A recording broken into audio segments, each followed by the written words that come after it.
morning, Ted. Morning, Opo. Chacha. Salamat sa panahon. Sir, kumusta po ang presyuhan sa inyo pong mga supermarkets? Sa usapin po muna noong mga basic commodities na may mga SRP. Kasi may mga complaints na ngayon na nagtaas na po eh. Ang sinasabi ng DTI, parang meron pa silang May 10 sinasabing peche.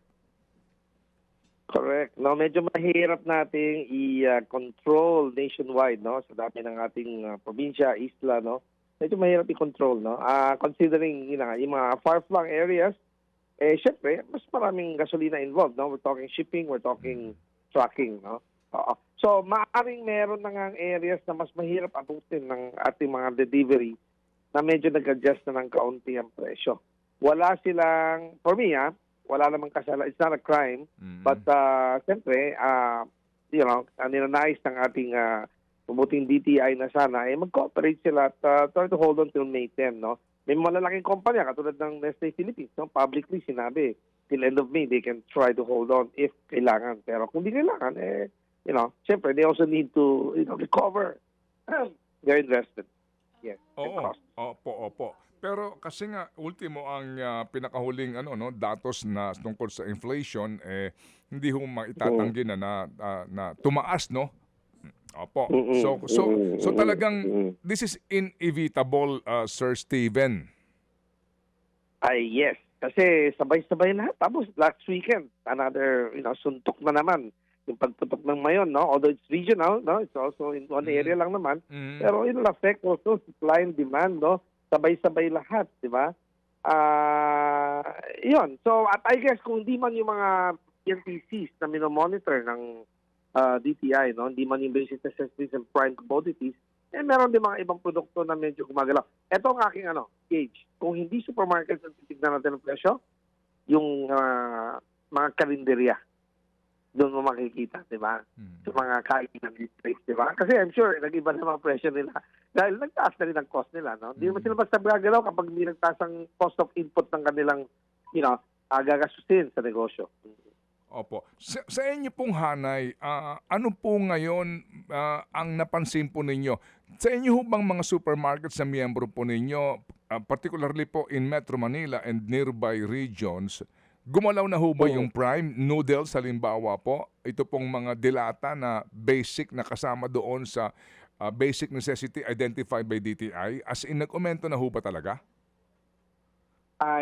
From what I gather, no, this is my own data gathering. No, from what I gather, may areas na meron ng increases. No? Pero kaunti lang, adjustments lang yan. Kasi number one, like I said, ang mga manufacturers, ayaw nila magtaas. One time big time, tapos biglang tapos ng gera, naayos ng medyo bumaba ang presyo ng gasolina in 2 months. No? Mag-adjust sila ulit. Bakit? Hindi pa nagtaas yung kalaban nila. Sila nagtaas ng malaki. Mawawalan sila ng market share. Diba? So, adjustments are very minimal and ayaw nila na one-time big time. Ayaw din natin siguro na on May 11, biglang sabay-sabay magtaas lahat ng bilihin. Diba? What's good then is that naging disciplined ang buyers, ang consumers, no? Naging disciplined tayo lahat at hindi nating minadali ang pagtaas ng presyo ng mga prime commodities and basic necessities. Yun. Oo. Itong dollar-peso exchange rate, anong effect nito sa inyo, sir? Yeah, talagang may effect yan, no? Kasi lahat ng manufacturers, I was with their meetings with these guys also recently in mga different functions, no? And syempre, sabi nila, paano naman kami hindi magtataas? Tama naman ang dollar exchange rate. Paano naman? So, ang umaaray, hindi lang naman manufacturers, no? Logistics, lahat ang kailangan ng imported raw materials, no? At napakarami nila, di ba? Yung gasolina na lang, muna sabihin yung presyo ng gasolina worldwide, tumaas pa yung dollar exchange rate. Hindi, understood. Dalawang suntok yun. Nataas ulit din ang pagpasok ng cost of fuel, cost of oil and fuel, no? So, yun.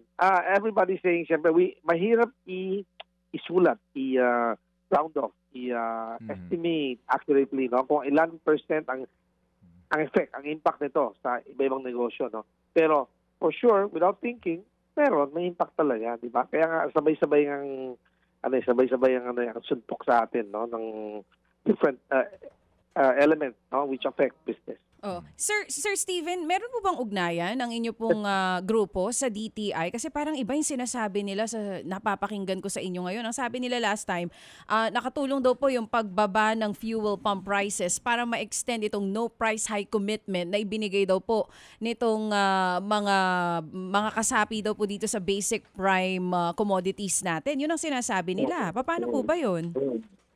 Well, I guess sa dami ng produkto sa merkado, no, yung minomonitor ng DTI is less than 300 items. Okay, so, maring, that's how you interpret it. Yung kanila, yung mga minomonitor nila, the promise stands, no? Kaya nga sabi ko, they came out nga publicly, no? Sinabi na hindi sila gagalaw. Oo. Pero yung mga ibang mga produkto, kalaban, na hindi nila minomonitor, what, 15,000, 20,000 items inside a supermarket, no? Hindi natin ma-monitor lahat yun. Nobody can do that. No?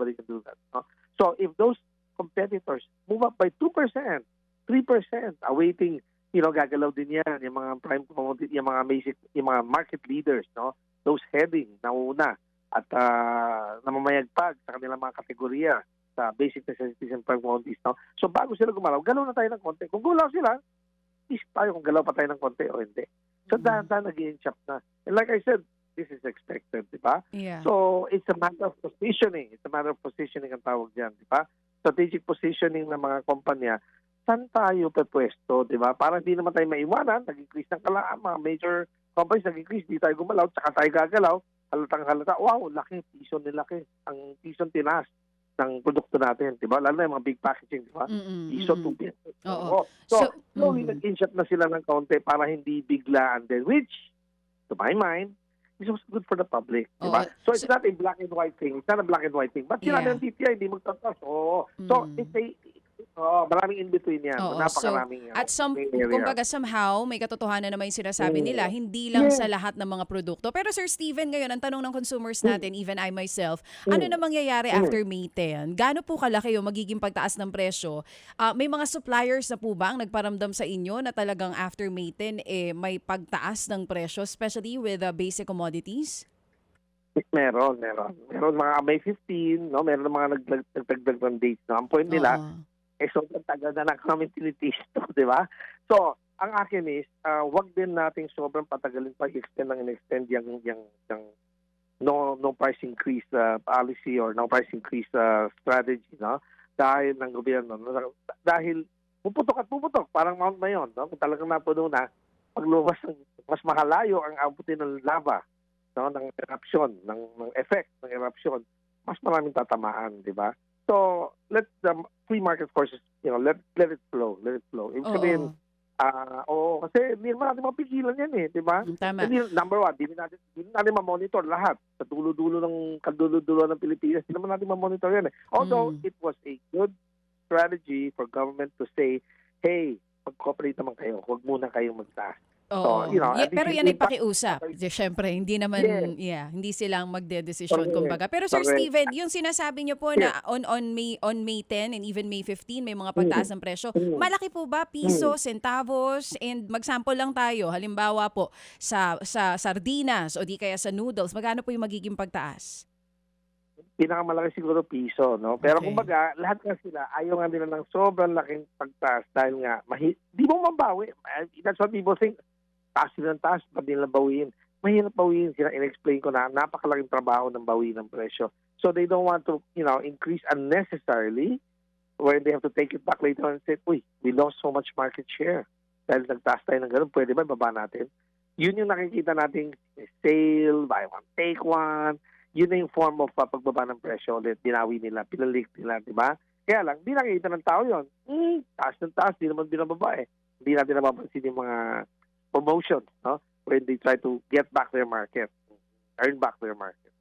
Okay, sige. So, muli kaming tatawag sa inyo, Sir Steven, para mangumusta dito po sa presyo. Nakabantay rin ako. Lahat tayo nakabantay kasi we don't want things to get really bad, di ba? Ayaw natin ng sabay-sabay. Kasi pag sabay-sabay, mag-uurentado sa ang bayan, di ba? So, we don't want that to happen. So, habang nagtitiis na lahat, sana, dahan-dahan na ang epekto, pagmasahe, no? Wala pang tuition, matagal pa June. Sana wag umabot doon, no? Di ba? Another suntok ba naman yan? Yun. Sige. Thank you for having me. Oo. And Thank Opo. you. Salamat po na marami. Sa ulitin po. Thank you. Si Ginoong Steven Kua po ng Philippine Amalgamated Supermarket Association Incorporated. Mga kapatid, patuloy po kayong tumutok sa 105.9 True FM para sa totoong balita, impormasyon, music, and entertainment. Mag-subscribe sa aming YouTube channel at podcast at sundan nyo kami sa Facebook, Instagram, X at TikTok sa True Network PH. Bisitahin din po ang aming official website, truefm.ph. At panoorin din kami sa True TV Signal, Channel 19. Kami po ang 105.9 True FM. Laging true sa'yo, kapatid.